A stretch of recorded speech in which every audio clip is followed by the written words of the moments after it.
So you know how sometimes you're just walking around the city and you notice something weird or interesting and you just think to yourself, I wonder what that's all about. One of the great things about being a journalist and working for the Star is that occasionally I'll see these things and I can spin it into a story, and then I actually get paid to solve a mystery that's been bugging me for a while, and I get to kind of scratch that itch. So I first found out about the Four Friends of Prospect Cemetery from a friend of mine who lives in my neighborhood, which is close to the cemetery.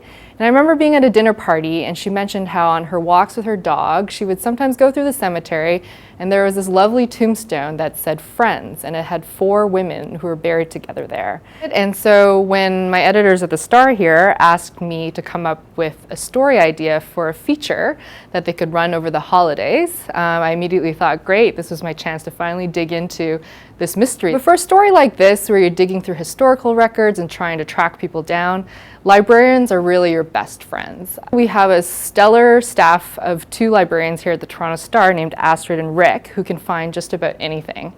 So I asked Astrid and Rick for their help, and really within a day they had found obituaries, and one of these obits named the daughters of one of the women, and the library found their phone number, and I called her up, and luckily she picked up on the first try.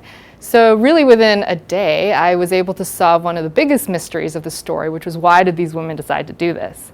And the answer was really sweet. It was because they were lifelong best friends and they loved to play cards together, and at the times of their deaths, they were all widows or were single, and they decided they would be buried together so they could play cards into the afterlife. So in the end, I was able to put together a really lovely story about a super special friendship here in Toronto that few people probably know about. It was probably one of the most interesting and fun stories that I was able to do this year at the Star.